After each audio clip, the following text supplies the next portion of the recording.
How's it going, everyone? It's Harvey from Weather Spawn. 1000 today is December 14th, 2021, and today we're going to focus on two major snowstorms, in which one of them could impact the West Coast, and another which could be our next major nor'easter for the Northeast that could maybe up to a foot of snow in some areas in the Northeast by next week. But before I begin, make sure to subscribe if you want to see more weather-related content. Make sure to like if you like this video, and make sure to turn on post notifications if you want to see even more weather-related content. So let's begin by taking a look at the current radar, and as you can see, we do have a little bit of a trough moving through the West Coast. This was the same trough that brought feet of snow in the higher elevations of California, and we saw a heavy rain throughout California as well along the West Coast as a result of an atmospheric river just bringing a ton of moisture to the California coast, as well as areas further northward into Oregon, as well as the state of Washington. But now it's beginning to move westward, and as it does show, it should weaken a little bit. You see that right now there isn't a ton of moisture associated with it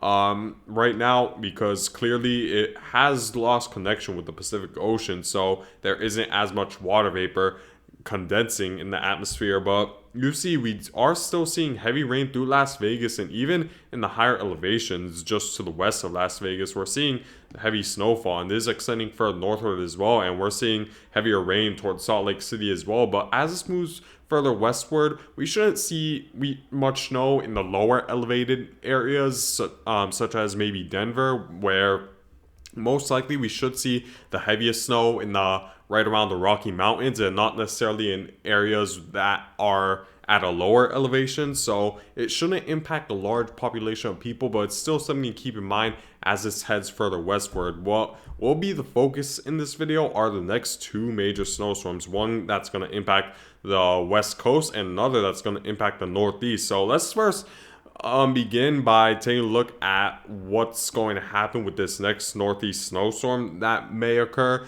which could potentially be major and impact a large population of people by this weekend. So if we were to continue to move forward, you see that this trough eventually does move through, bringing snow in the higher elevations of the four corner states such as Utah, Colorado, Arizona, as well as New Mexico. But it will move westward, and while the millibar pressure will be low, there won't be a lot of snow associated with this on the northwestern side of this, as mostly this should primarily be a rain event associated with this low pressure system, as there's just a little bit of too much warm air surrounding this low pressure system. So it should primarily be a rain event surrounding this low pressure system. But if we were to continue to move forward, let's say by maybe Friday, we begin to see a small clipper system or a low pressure system coming off the Pacific Northwest, and that should bring a little bit of a stronger northwesterly flow. And it's also going to be and this jet stream dip is also going to be developed as a result of this low pressure system bringing a strong northwesterly flow, bringing a lot of that cold air from Canada further southward, and that should pretty much be the anatomy of this next nor'easter or snowstorm for the Northeast, as we're going to see just enough unstable air for something to develop, or at least some sort of trough to develop right around the middle portion of the country. Because of course what really develops a lot of these storms during the winter is a high amount of instability, and we're going to see just enough as a result of a cold front moving through that's going to bring a strong northwesterly flow, and it'll force a lot of that warmer and lighter air further upwards into the atmosphere, and that will allow the atmosphere to hold a lot more water vapor, and we're going to see just a lot more convection as a result of the cooler air attempting to fill into the lighter, more denser air, and that's going to force the water vapor upwards, and then it'll condense, of course, aloft in the atmosphere, and that will lead to heavy amounts of precipitation depending on the amount of instability there is, which still remains to be seen. But if we were to continue to move forward, you see the Clipper system moves further south to eastward, and we begin to see a little bit more instability. We do see a little bit of rain showers extending right around the Ohio River Valley and areas further westward such as Arkansas and Missouri, but it really begins to get going once we do see that very weak Clipper system come closer to the Great Lakes region, where it'll bring just a little bit more cold air for more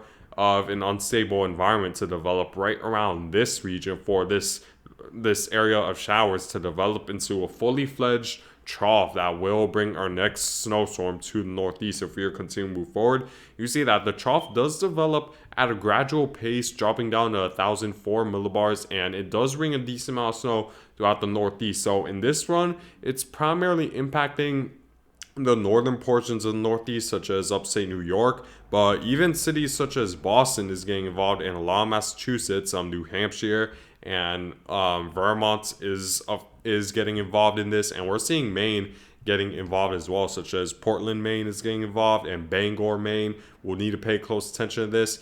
But I'd say just south of maybe the Interstate 90 corridor, it's primarily a rain event based on what the GFS model is currently stating. If we were in areas further southward, such as New York City and pretty much just south of Hartford, it's pretty much a rain event. So for those further southward in the Northeast hoping for some snow, as of right now, it doesn't seem like it's going to happen, but it certainly is subject to change because the GFS model is forecasting this around 4 days out, so there's certainly still a lot that could change over the next 4 days. And also what's interesting is that the European model does want to bring the snow a little bit further southward to where it isn't still necessarily impacting New York City and areas further southward as much just yet, but it is bringing the snow and sort of the ice and the sleet further southward, where you begin to see Hartford, Connecticut get involved,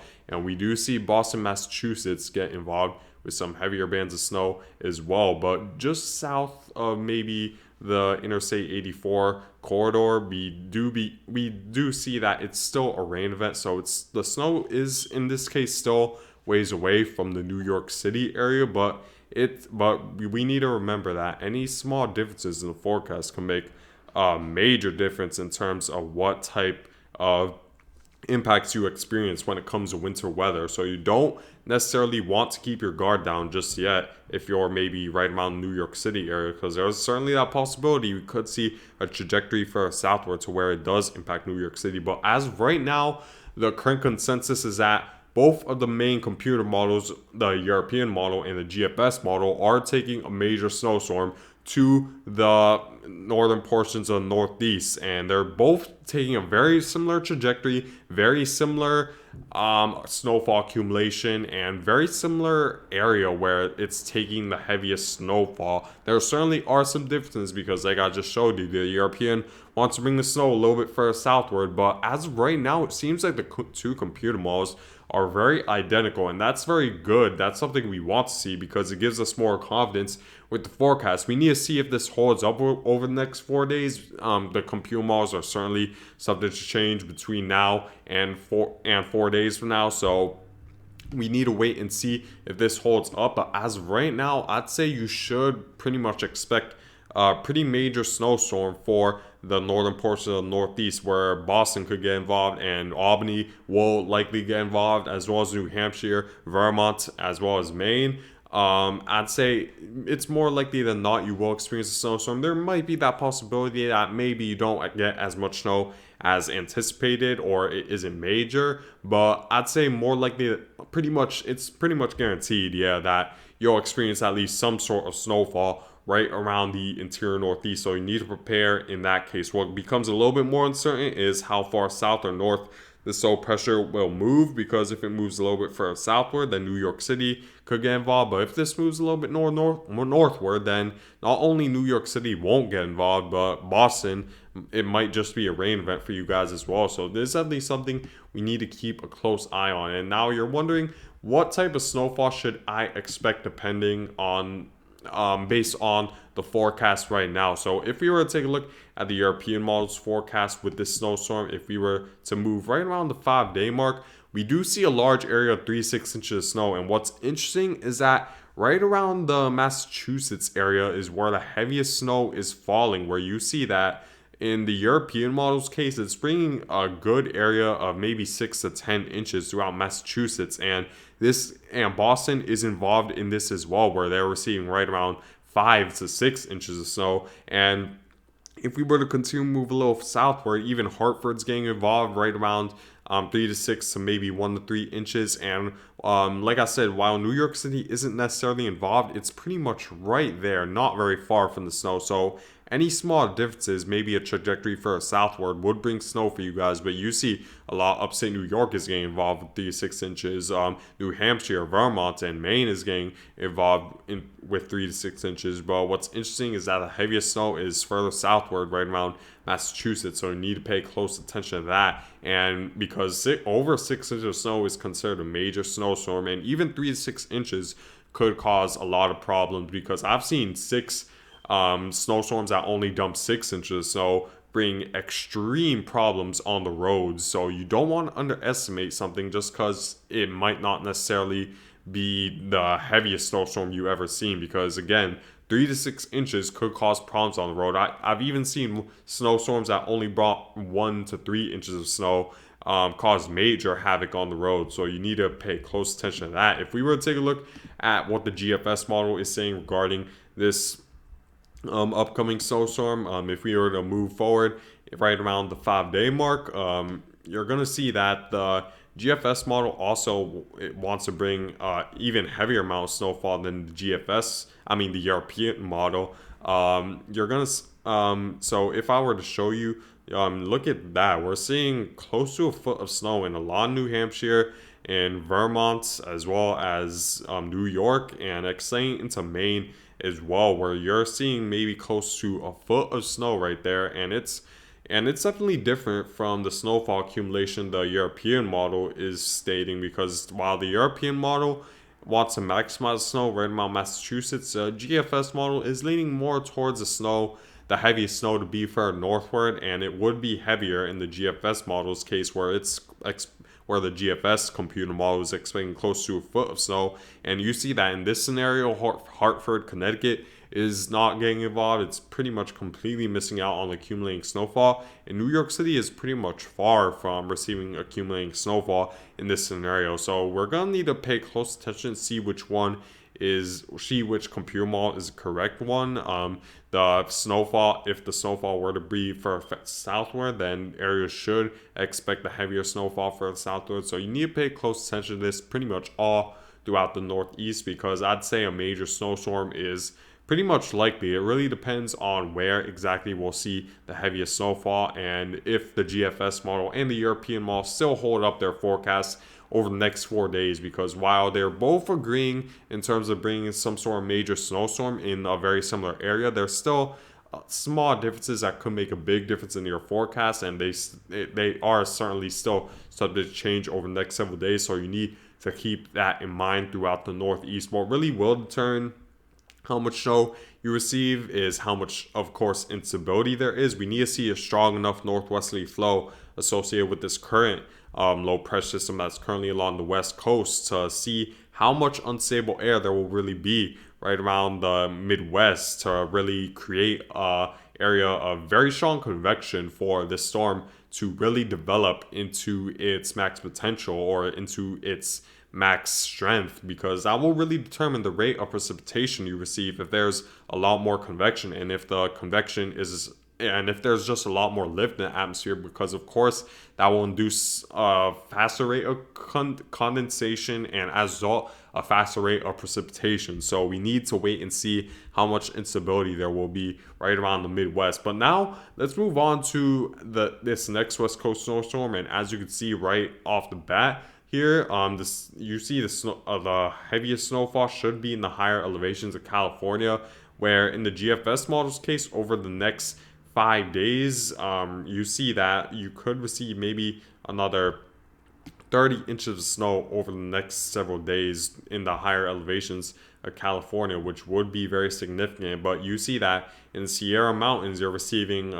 close to, if not over, a foot of snow in the extreme higher elevations of Nevada right over there. And in Utah, you're receiving close to, if not over, a foot. And this is extending further northward into the Cascades, where you're receiving close to 3 feet right around this Washington State. And Northern California is also getting involved in very heavy snowfall. So this is something you need to pay close attention to all throughout California, especially in the higher elevations, because you're not done with the snowfall just yet, because we do have another trough that's going to move through right after this trough that brought feet of snow in the higher elevations, as you could see here.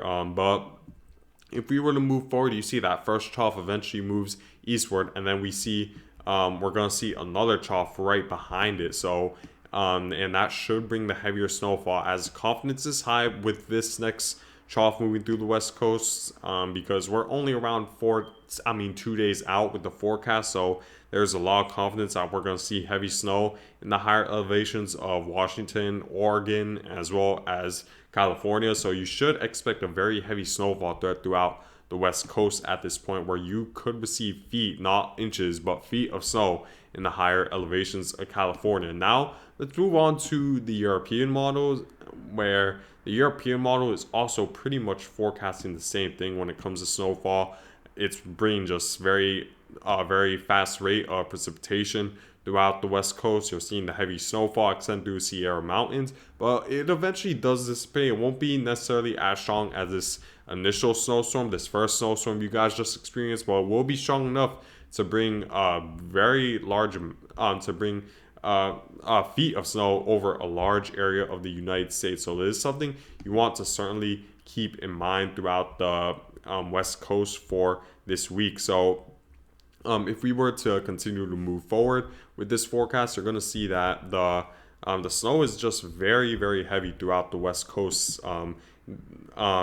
throughout Northern California. If we were to move even more forward, you're going to see that it does eventually dissipate. It won't be as strong, but like I said, it will still bring a heavy amount of snowfall. Now let's take a look at snowfall forecast. The European model is saying regarding this next snowstorm for the west coast. So if we were to take a look at that, you're going to see that we're seeing also feet of snow throughout California, feet of snow in the Pacific Northwest. And if we were to move forward, the European model does want to bring a little bit more snowfall, where it's bringing closer to 3 feet of snow rather than 2 feet, which is what the GFS model is forecasting. But you see that this is impacting Wyoming, Idaho, and pretty much a very similar forecast to what the GFS model is saying. So throughout the west coast, you need to still pay attention that there will still be a major snow threat for a lot of you guys along the west coast, and this should come on top of what you already experience in the west coast, and that certainly will help the drought situation along the west coast. But having a little bit too much precipitation could be dangerous, especially when it's in the form of snow in the higher elevations of California. Now let's take a look at another thing that I think is very important when forecasting what's ahead for this winter. If we were to take a look at what the European model is saying, what the Arctic Oscillation Index is saying, you're going to see that we're expected to go into the negative phase later during December, closer to the holiday season, where we're seeing the Arctic Oscillation now dip into the negatives, which does mean that we're more likely than not going to experience cooler than average conditions and more jet stream dips. So there could be the higher probability of snowstorms up ahead for late December, as we do see the negative Arctic Oscillation coming back for late December. And the concern is that we might see this negative Arctic Oscillation last till January. And January is one of the more active months of the winter season. So we could see winter peak right around January thanks to a negative Arctic Oscillation. So we need to certainly pay close attention to this, as we could see temperatures as well as conditions be more favorable for snowstorms and cooler temperatures overall. But let me show you guys my overall snowfall forecast. Keep in mind, this is just my speculation. There's still a lot of uncertainty, and the forecast is still certainly subject to change. But I'm expecting right around 6 to 12 inches for the northern portions of the Northeast, which is in agreement with what the GFS model is stating. It wants to bring a little bit more snow further northward, and since the GFS model has been a little bit more reliable as of recently, I'm gonna lean towards the GFS model a little bit more than the European model, but this forecast is still certainly subject to change. And if you were to take a look at the right around the west coast, you see that I'm expecting 1 to 3 inches right around North Dakota, extending to Minnesota, Montana, Wyoming. But you see that on top of what you already experience in Northern California, you could receive another 2 or 3 feet. So pretty much in total, you'll receive 7 feet of snow this week, which is just insane in the higher elevations of California. So make sure to stay prepared if you're in the higher elevations of California as well as other places along the West Coast, because this should be a major snowstorm for you guys. Another one coming through the West Coast for this week. But yeah, guys, I guess that's it for this video. Thank you guys for watching. Make sure to subscribe if you want to see more weather-related content. Make sure to like if you like this video, and make sure to turn on post notifications if you want to see even more weather-related content. And I hope you guys have a good day.